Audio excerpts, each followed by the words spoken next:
Sino ang mag-aakala na ang isang palabas sa TV ay kayang humula ng mga pangyayari sa hinaharap? Tila nakakamangha at nakakatakot na may mga palabas na pinapakita noon sa TV at talagang ang nangyayari sa totoong buhay makalipas ang ilang taon. Kilalanin ng isang sikat na TV show na isang longest-running American animated series na kaya di umanong manghula sa hinaharap.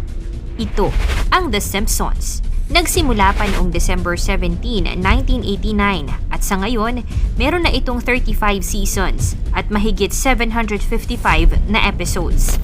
Alam mo ba na marami na itong pinakitang mga predictions? Sa papalapit na taong 2024, may mga bagong predictions na naman ang The Simpsons. Ano-ano ang mga hulang ito? Paano babaguhin ng mga hulang ito ang mundo?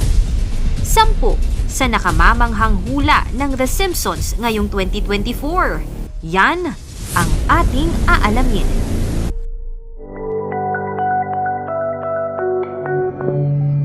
Pang-10, Trump presidential race sa 2024. Sa isang sikat na episode ng The Simpsons, makikita ang Trump 2024 na nakapaskil at tila nagpapahiwatig na lalaban nga ulit si Trump matapos itong matalo noong 2021.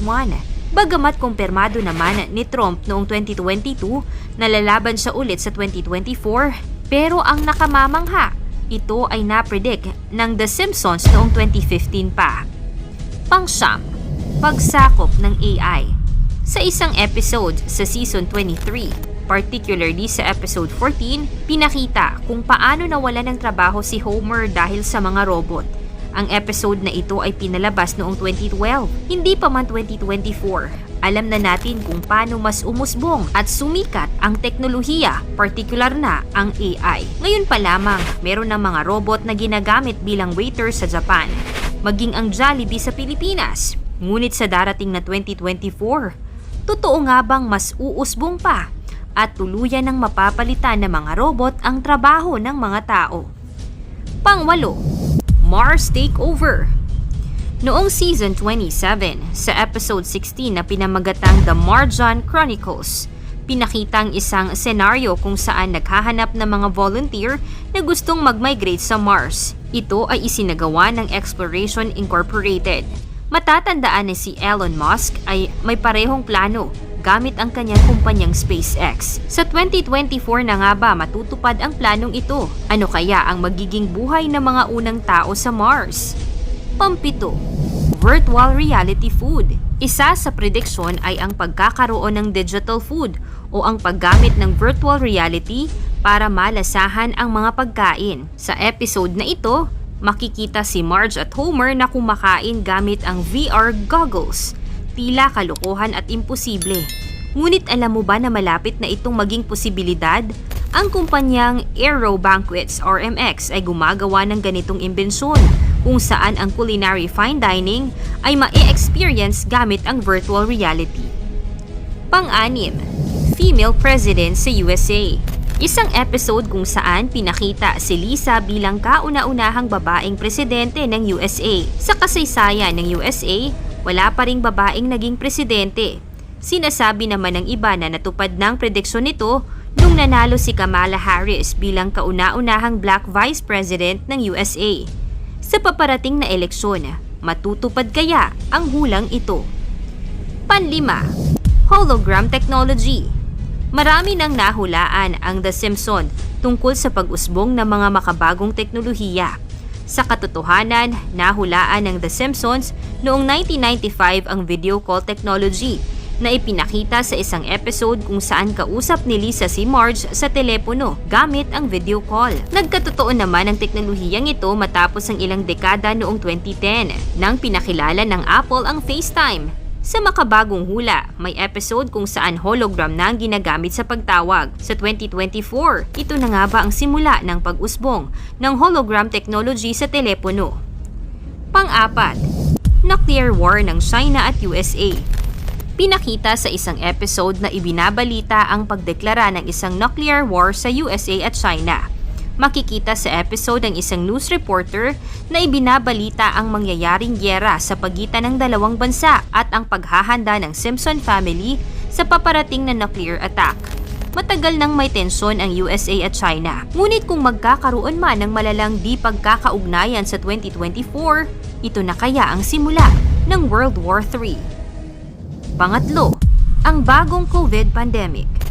Kumalat noong pandemic ang isang litrato ng Simpson kung saan sa isang episode noong 1993, makikita ang pagkalat ng isang virus na tila humula sa naganap na global pandemic. Sa isang episode pa, merong isang ipinalabas tungkol sa mas malalang COVID virus. Marami-rami na ring mga manghuhula ang nakakapagsabi na merong magaganap ulit na isang makabagong pandemic. Mauulit na naman kaya ang kasaysayan sa 2024. Pangalawa, economic crisis at inflation. Sa patuloy na pagtaas ng presyo ng mga bilihin at bagsak ng ekonomiya, alam mo ba na isa rin ito sa naging episode ng The Simpsons? Pinakita dito kung saan naghirap ang USA dahil sa inflation, maaaring malayo sa katotohanan. Ngunit sa patuloy na pagbagsak at pagharap ng mundo sa economic recession at crisis, di natin maikakaila na pwede itong mangyari. Una, environmental disaster. Sa isang episode, pinakita kung paano kinulong sa isang dome or bubble ang syudad ng Simpsons para maprotektahan ang komunidad sa mapulusong mundo.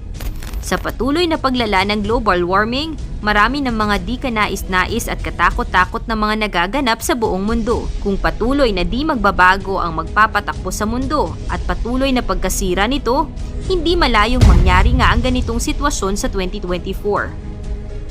Nakakamangha ang dami ng mga pinatotohanan ng isang animated series na The Simpsons. Sa dami ng mga senaryo na naging totoo sa hinaharap, mahirap paniwalaan na ito ay may mga nagkataon lamang. Ang mga hula ng The Simpsons para sa taong 2024 ay naglalaman ng mga misteryosong pahiwatig tungkol sa hinaharap. Bagamat ang mga pangyayari ay animated series at hindi malinaw, maaaring magbigay ito ng babala at pagiging handa. Kaya sa taong 2024, alamin natin at abangan kung ang The Simpsons nga ba ay may kakayahan talagang manghula o ito ay isang simpleng programa lamang na kumikiliti sa ating mga isipan. Mangyari man o hindi ang mga hula ng The Simpsons, isa lang ang dapat nating paniwalaan at sampalatayain.